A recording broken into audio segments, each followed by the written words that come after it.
Get the car wash, yeah. There we go. Can you hear me now? What up, Casey? How's it going? All right, we got it going on now. All right. So what I was saying is, soon we will be having a fundraiser link at the bottom for the Innocence Project of Florida. I've requested YouTube allow me to put that on here, so you guys can. Oh, nice! Thank you. I'm glad you could join and watch. So you guys can donate to the Innocence Project if you like. I am going to be looking at doing a documentary on one of the stories there. So yeah, that'll be great. But yeah, I guess you guys probably hear more for Mr. Ballen than me. Maybe a little bit of both. But here we go. We're going to get started. If you haven't checked out Mr. Ballen, his link is down in my description. You should definitely check him out. He is absolutely fantastic. What up? Oh, man.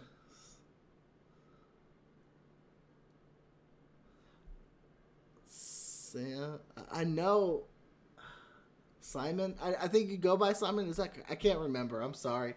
My mind is just not working today. But it's good to see you. All right, let's get into this. Crime at the center of today's. Can you guys hear that? Yeah, Casey. He was a ex-Navy SEAL who has just does storytelling on YouTube, so it's fantastic and good. Story is considered to be one of the most disturbing of all time. But before we get into today's story, if you're a fan of the strange, dark, and mysterious delivered in story format, then you come to the right place because that's all we do, and we upload 2 or 3 times every week. So if that's of interest to you, please invite the like button to come to the zoo with you. That's right. And then once you get there, accidentally spill honey all over them and then push them into the bear enclosure. Also, please subscribe to our channel and turn on all notifications so you don't miss any of our weekly uploads. All right, let's get into today's story.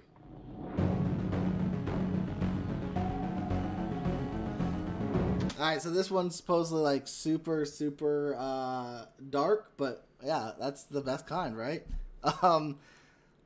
Yeah, and also I had done a reaction to the You season 3 trailer, but I don't know what happened to it, so we don't have it. But we are. That looks good. That looks great.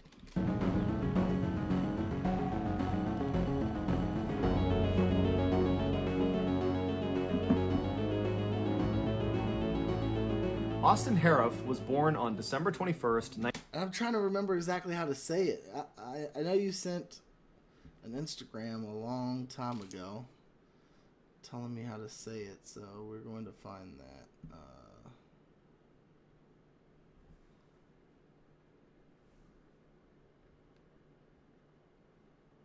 Why is it not playing?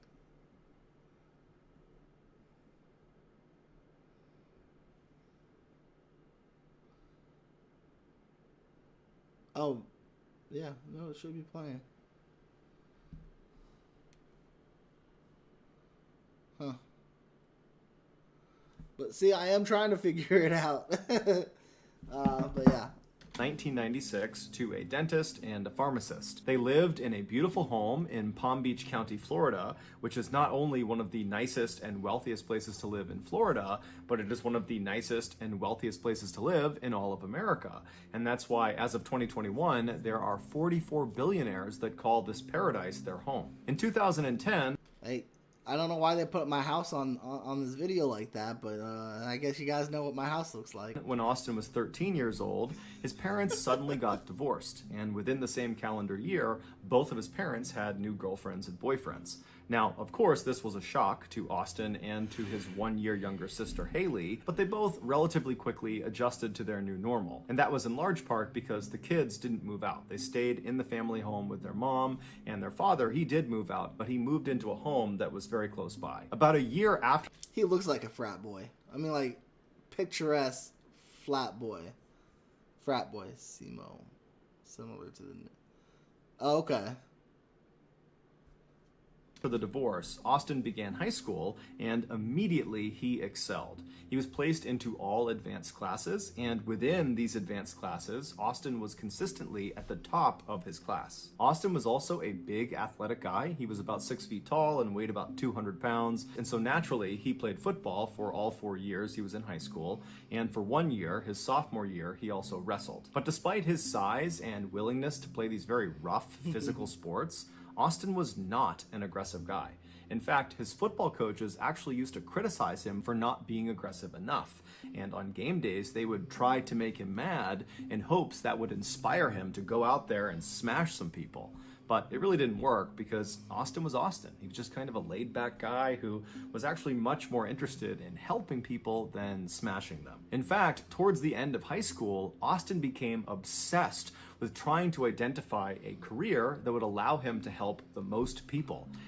Also, just an update, I will be leaving next Friday to go to Halloween Horror Nights. I don't know if we're going to be allowed to film, but you can bet I'm going to try. But also, we're going to be doing, me and my roommate are going to be doing a round of mini golf. So be on the lookout for that video. And he was so passionate about this that when he spoke about it, a huge smile would kind of involuntarily appear on his face. And so because of this, and because of Austin's generally happy disposition, his father very lovingly began referring to him as the happy boy. Shortly before Austin's graduation, Halloween Horror Nights is pretty scary, but I absolutely loved it when I went a couple years ago. And so I decided to go back this year. They have the Haunting of Hill House as the main house. And so me and my roommate watched that, and it was pretty good. In 2015, he received a letter in the mail from Florida State University. My alma mater. Of course this happens there, huh? And it was informing him he had been accepted into their 4-year pre-med program. Austin had settled on medicine as being his intended career path to help the most people, and so being accepted into this very prestigious program was like a best-case scenario. And so Austin and his family were elated. And that summer that followed his high school graduation was totally charmed. Austin was on cloud 9. He spent a lot of time with his family and his friends. And then finally I've heard the name Bo Burnham. I haven't listened to him yet. I need to do a reaction. Just because I know he's popular right now going on the reaction circuit. So I need to check it out. At the end of the summer, his family packed all of his stuff into the car, and they drove 6 hours north to Tallahassee, where the Florida State campus was. That's they where helped I move him am. into his dorm, and then afterwards they gave Oh, I just doxed myself. Yeah, I'm in Tallahassee. a big hug, said good luck, and they left. And I'm sure on their ride back, the family members thought to themselves, Austin is doing so great. He is not only ready for college, he is I don't know the last name, though. ready to be an adult. He's ready to live on his own and be responsible. And at the end of Austin's first year in college, that supposition about him ready to be an adult seemed to be accurate. Eastern State Penitentiary in PA. It's an old prison where Al Capone had his jail cell in it. Oh, that would be fun. Oh, that would be a lot of fun, Casey. I'm going to have to look into that. Eastern State Penitentiary. I'm going to have to look into that. Let me put that here. E-S-T-E-R-N State Penitentiary.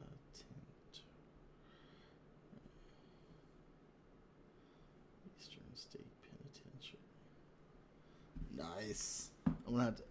Most of his recent stuff is from, like, last special inside. Action, you would have to cover the video or something. Okay, I'll have to do that. I mean, most of my stuff gets copyrighted anyways, and so I don't really ever get any money for most of mine. I just do it because I like it. So if he gets the money, I'm fine with that. But is it gonna block it? That's what I kind of would need to know. Austin got excellent grades, he met a nice girlfriend, and even though he wasn't playing organized sports like football, he had found another athletic outlet in bodybuilding, and he had actually built a decent-sized social media presence around bodybuilding and fitness. But underneath all of this public success Austin was having that year, he was actually struggling a lot of the time. He just wasn't telling anyone. In a journal he kept, he documented a deep sense of inadequacy caused primarily from his sense that his peers didn't accept accept him. And so he would write endlessly about how if he could just stop being so shy and be more assertive and outgoing, that more people would embrace him and would like him and would accept him. The way I see myself may or may not be different from the way others see me. I view myself as a happy, shy, nice, positive, and I never give up. I view myself as happy because I usually have very few things to feel sad. This must be like as a kid, because it definitely doesn't sound like a college. Okay. All right. Well, then I'll definitely I'll look into it and see what other people have been reacting to. The main things I dislike about myself is that I am shy. I want to be more confident and assertive. I am not that shy around my... Okay, yeah, this must be when he was a kid. Over the course of that year... That's his journal? That more people would embrace him and would like him and would accept him. Over the course of that year, Austin also started abusing different substances. Those included things like alcohol, marijuana, and Vyvanse. Just gonna say, if you go to FSU,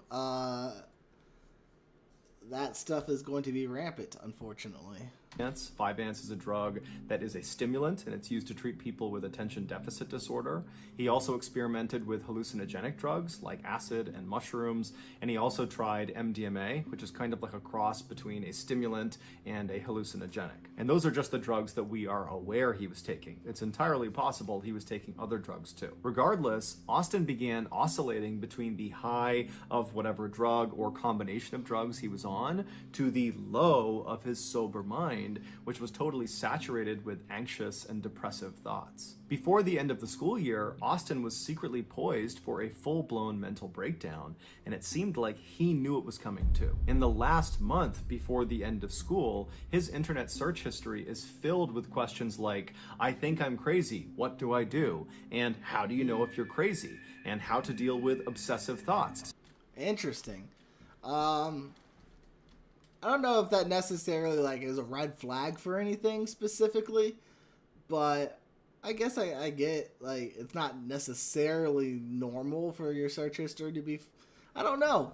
I don't think it's really abnormal for it. I sometimes Google weird things like, how do I know if I'm crazy? I'm sure if you look at my Google history, you might think I'm crazy. And do I need to sleep? And what happens if you don't sleep? It was clear he was starting to question his own sanity. Or you just want to know what happens if you don't sleep. When Austin finally returned back home from Florida State that summer, his family immediately noticed there was something wrong with Austin. Within a few days of being home, Austin had moved his bed from his bedroom down into the garage, claiming that the reason he did this was because the house was full of demons. At night, instead of sleeping, Austin would patrol the house. He would literally just walk all around the house all night, never well, now that's kind of creepy, kind of crazy. Not gonna lie. stopping. And every 2 hours, he would knock on the bedroom doors of his family members. And see, it's that like little addition of the knocking sound. And every 2 hours, he would knock on that just makes this so much better. The bedroom doors of his family members and loudly announce that he was guarding them from the demons in the house. Now, you can imagine how his family felt at the time. This was so unbelievably weird and totally out of character that they just didn't really know what to do. Even though it was obvious there was something wrong, they didn't jump into action. Instead, the only thing they did at first was to just start locking their bedroom doors at night to prevent all right, we'll do. Austin from coming inside during his nighttime patrols. But as the summer progressed and Austin continued to act totally weird with no explanation, his family began to become convinced that he must be on drugs, that is what would explain all of this totally strange behavior. And so when they confronted him about his drug use, he would admit that he was taking drugs, lots of different drugs, psychedelics, stimulants, you name it. He's taking all these drugs. And so naturally, his family latched on to his drug use as being the root cause of his very strange behavior. And so they focused their efforts almost exclusively on getting Austin clean again. Well, I mean, I think it's not a far-fetched thing to think that if you get him clean, he's going to be okay. But I also know that drugs can actually alter your mind far enough to where it's like, there's a switch that something switches and it can't be like unswitched. So it could be that it's more than the drugs at this point. But towards the end of the summer, Austin said he wasn't taking any drugs, but Austin was still acting totally crazy and unhinged. And so around mid-August, the family decided they had to utilize something called the Baker Act. Under the Baker Act, 72 hours. If you say someone is going to hurt themselves or something along those lines, you can have them institutionalized for 72 hours and longer if they think they need to.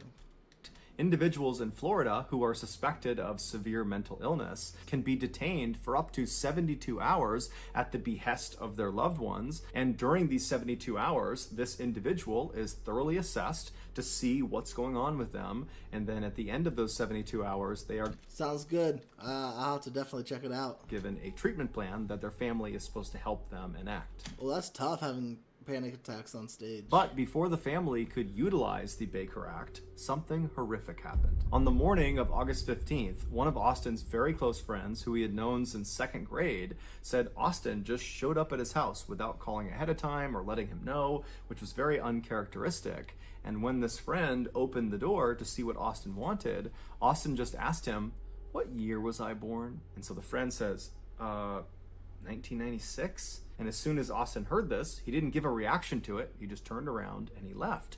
And so this longtime friend is looking at Austin walking away, wondering, like, what's going on with this guy? Is he high on drugs? Is he drunk? Like, what was that? That's weird. I would be a little creeped out if my friend came to my door and said, "What year was I born?" I would be afraid I would miss it because then he might kill me. So the friend goes back inside his house and he's thinking to himself, like, what should I do? And so after a couple of minutes, he decides, you know what, I got to call Austin and make sure he's okay. So he calls Austin, Austin picks up, and it's unclear what they talked about on the phone, but the friend convinced Austin to come back to his house and to just spend the day with him. But really, the friend just wanted to make sure Austin was okay. And so Austin comes back to the friend's house, and then the two of them actually would leave the house and meet up with some of their other friends that were in town that summer, as well as meet up with Austin's sister. Well, that's good. And so I'm the glad group, he got they decide better. they're going to go to the beach for the day. And on their walk to the beach, Austin tells the group that he just needs to get something at his house and that he will meet them down at the water. And so at this point, the group believes Austin is just fine. So they say, okay, yep, we'll meet you down there. And so Austin breaks off. He goes to his house. And when he goes back to the beach and meets up with his group of friends again, Well, that's pretty cool. He's changed his outfit. He was now wearing this very thick, large football jersey. He was wearing long sweatpants that were also very thick. He had on 2 wristwatches and he had on sunglasses. And so as Interesting. he walks down onto the beach, his friends look up at him, and it's super hot out, and they're at the beach. So this is a totally weird outfit to have on. And immediately they start kind of giving him crap about his strange outfit choice. But Austin did not think it was funny at all. And at first he was quiet, but then he kind of lashed out and said, "If you tell me I'm crazy, I will kill you." And at this, his friends did not give him any more crap. Everyone just said, "Okay, man. Yeah, I would have stopped pretty quickly myself. Hey, didn't mean anything by it. Just giving you a hard time. No big deal." But Austin's like clearly worked up. And so his sister comes over to him and she's like, "Hey, calm down. It's okay. It's not a big deal."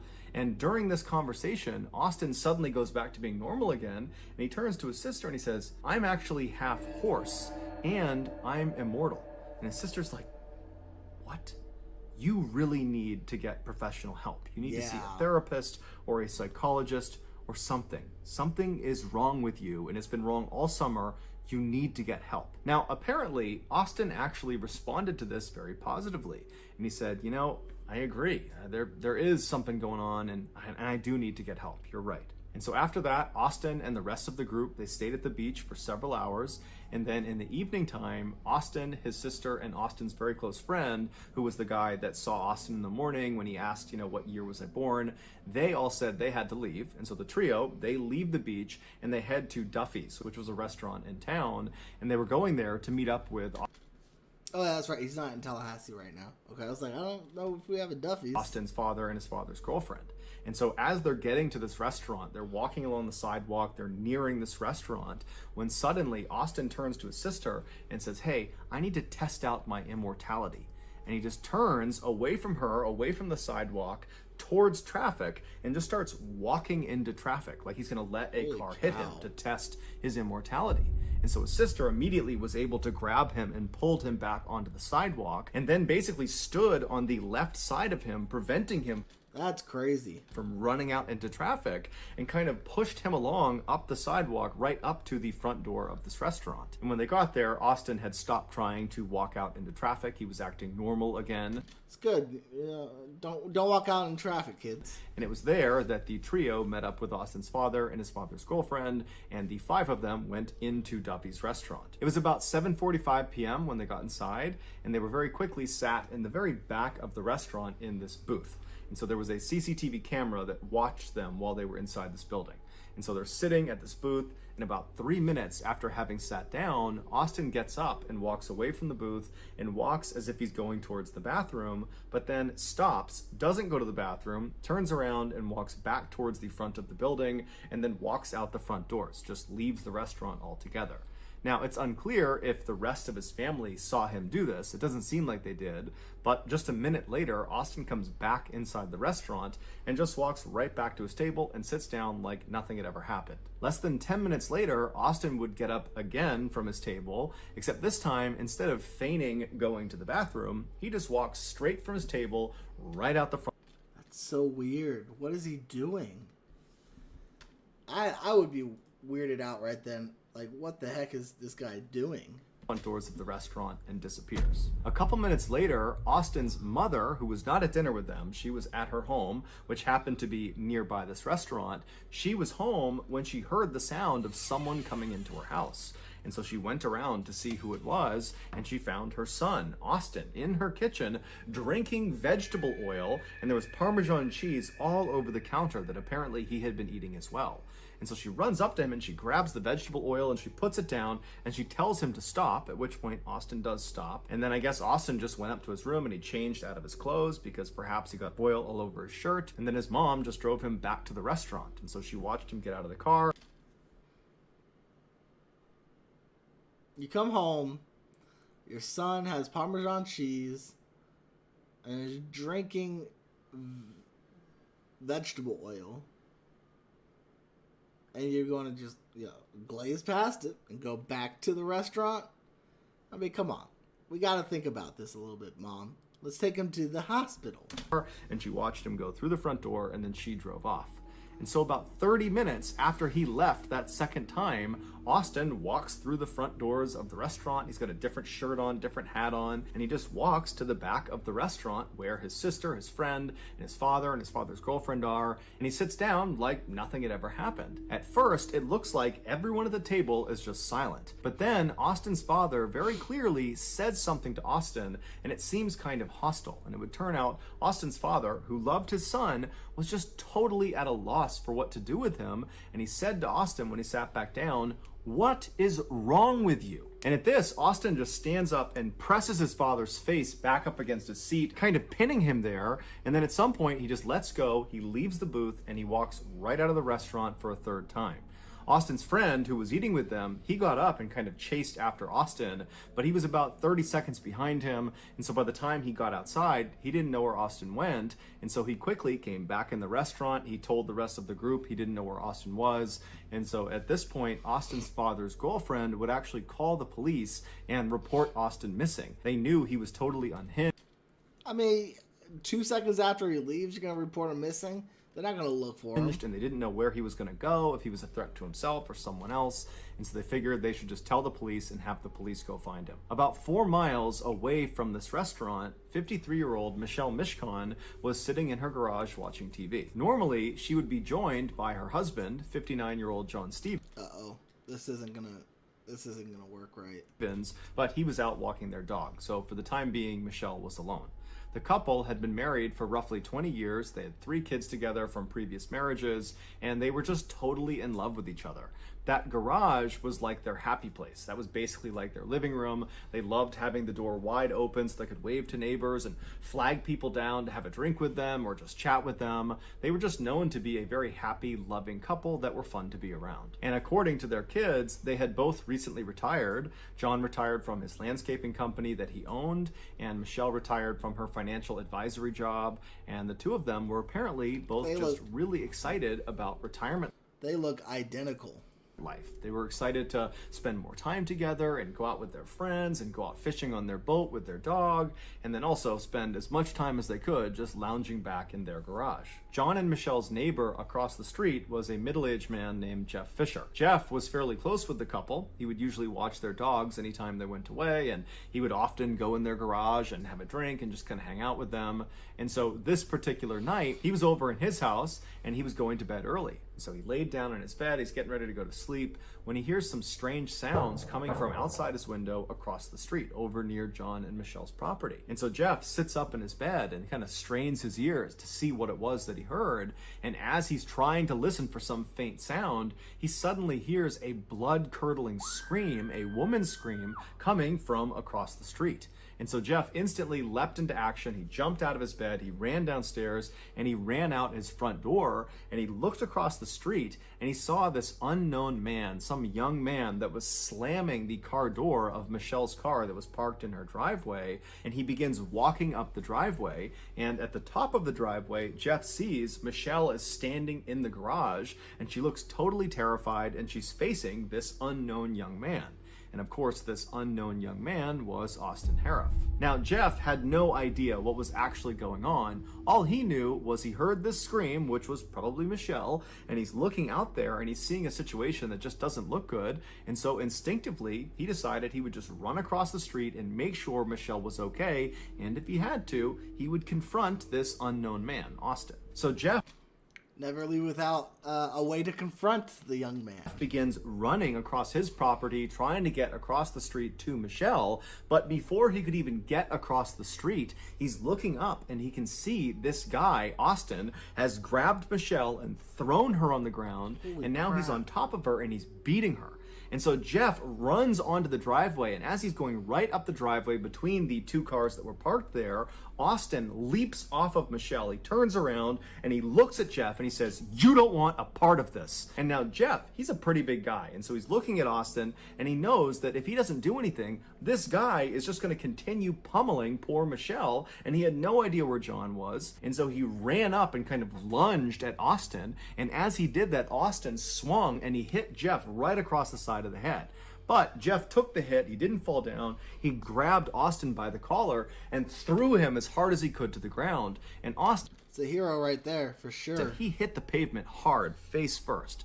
And so Jeff is looking at this guy, kind of thinking he's not going to get up. But as he's assessing the situation, watching Austin stand back up again, Jeff suddenly feels a blinding pain in his face, in the side of his head, in his neck, on his back. And he looks down and he sees blood all over his arms. It's everywhere. He's covered in blood. It would turn out Austin was carrying a knife. And so when he punched He stabbed. Jeff, Oh my that goodness. knife went into his face, it cut the side of his head, it cut his neck, and it cut his back. He had 5 different puncture points from that one swing. And so Jeff believed at the time this was a potentially fatal wound. He was worried perhaps his jugular had been struck and he was bleeding to death. And he's seeing Austin stand back up, coming right after him with this knife.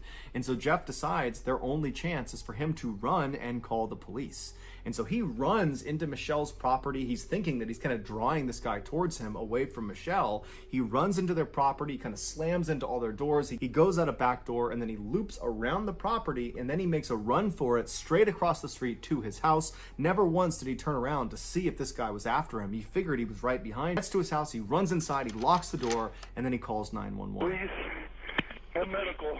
Young man beating up a woman across the street. Are either of them injured? Can you tell from where you are? Yes, there's a girl laying on the ground. He beat her up. I ran over there. I'm bleeding profusely here at the moment. Okay. I don't know what happened. Can you tell if she's conscious? No, it does not appear so, no.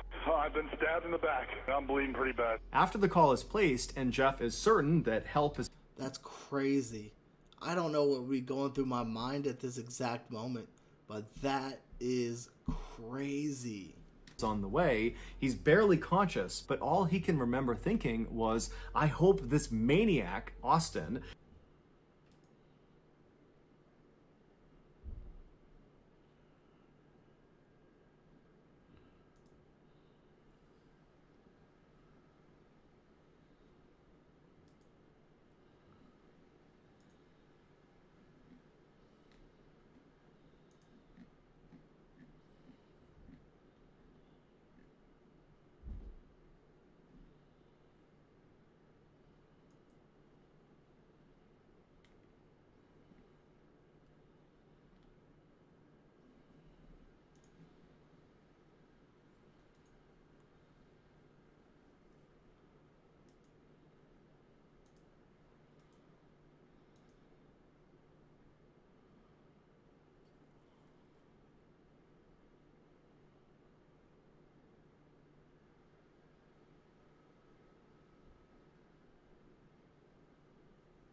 Can't change anything. Huh. Okay, well, we're going to keep going.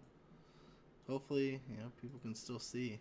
Has abandoned his attack and just run off. Or I hope John has come outside and he's helping his wife. But unfortunately, all Jeff could hear was the sound of Austin across the street making these loud, animalistic grunting sounds. And at the same time, he hears the sound of someone screaming at the top of their lungs. He doesn't even know if it's one person, if it's two people, if it's male, if it's female. All he hears is screams and grunting sounds. And then seconds later, the police show up. The following narrative is the account of the second responding officer, who we'll just call Dan, and the first responding officer we'll just call Kristen. And so Dan, he comes flying down the street, he's got his sirens on, and he pulls in right behind Kristen's cop car, which is parked right out in front of John and Michelle's property. Kristen is already running up the driveway, her gun is out, she's getting ready to engage somebody at the top of the driveway. And so Dan, he hops out of his car, he's got his hand on his gun, and as he turns to run up the driveway, his view is obscured. There are two cars parked in the driveway, and so he can't see what's at the top of the driveway that Kristen is apparently getting ready to draw her gun on.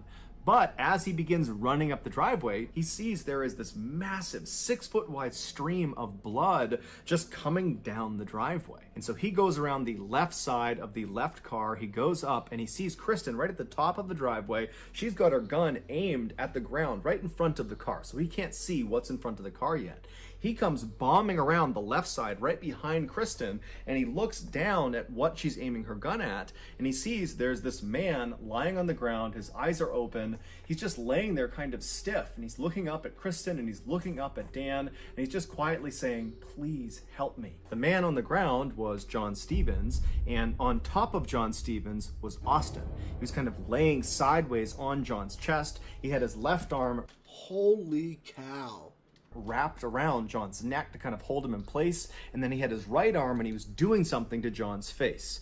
But Dan couldn't really tell what he was doing. All he could take in was there was clearly an aggressor and they needed to get him off of the victim. But Kristen could not take the shot because if she did, she ran the risk of firing the bullet through Austin into John, killing John. And so Dan tells Kristen, "Hold on, I'm gonna tase him." And so he moves around Kristen to her left side, so he's positioned looking down at the back of Austin. He pulls out his taser, and right before he shoots his taser into Austin's back, he sees what Austin is doing to John's face. With his free right hand, he was Live streaming? Oh, you're live streaming? Yeah. You? Yeah. Oh, my bad. Not my fault. Sorry, dude. reaching into John's mouth and pulling his cheek out, kind of like a fish hook. He was pulling it out as far as he could, and then he was biting into John's cheek, and he was ripping out pieces of flesh and chewing and swallowing them. And from his position, Dan only saw this for a second, but he suddenly noticed, and Kristen, the other officer, would later confirm, there were all these chunks already missing Holy shnikes. from John's face. And so Dan kind of snapped out of what he was seeing and fired his taser into the back of Austin, but it did nothing. It had absolutely no effect. Austin was entirely focused on biting John's face. That was all he was doing. He wasn't even registering that there were cops with their guns drawn on him. It was like they weren't even there. And so Dan runs back around Kristen to the other side of her. He's now on her right side, so he's standing right next to the car, looking down at Austin's front. And he tells Kristen to kind of back up for a second, and then Dan winds up and kicks Austin square in the face, knocking his head off That's what I would have done too. of John's face. But as soon as Austin comes off of John, he doesn't get up and try to fight with Dan. Instead, he just jumps back down, gets a deeper grip on John, and plunges his mouth back onto John's face. And so again, Dan winds up and boots Austin square in the face, knocking his head back. But again, he's totally unfazed. He doesn't want to attack the officers. He just wants to eat John's face. And so he goes right back down, gets a tighter grip. He goes This is freaking sane. Goes back and he starts chewing on John's face again. And so Dan was just repeatedly kicking him in the face over and over and over again, right as another set of officers showed up, and they had a canine, they had a dog. And so they come flying up, they kind of see the situation, and Dan tells them, release the dog. And so sure enough, they release the canine. The canine clamps down on Austin's right arm, the arm that was fish hooking and kind of pulling John's face out. And the dog really got a good bite on his arm and yanked it away from John's face. But Austin just instantly ripped his arm back, doing severe damage to his arm from the dog's teeth, and just repositioned himself and went back to biting John. So was he on something? Like, my thought is he on drugs? Is he taking bath salts? What the heck is going on with this guy?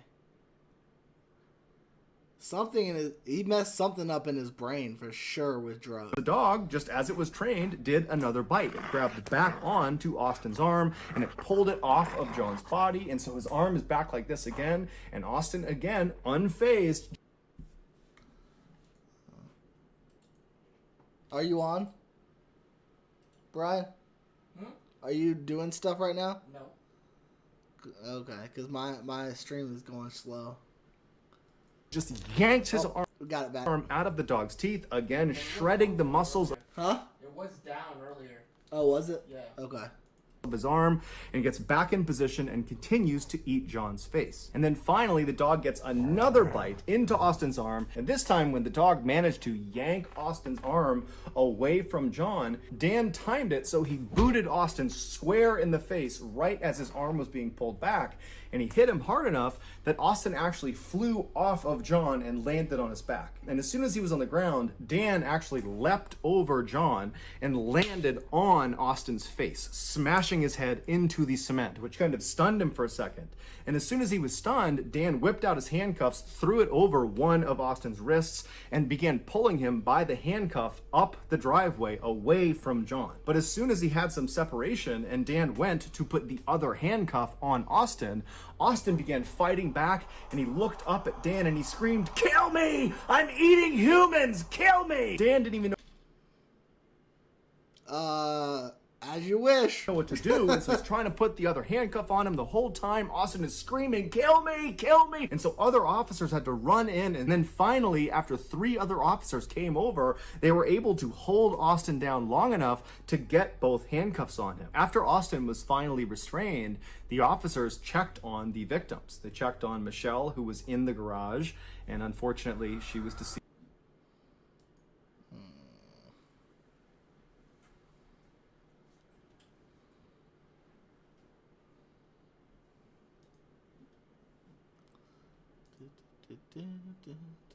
Yeah. Well,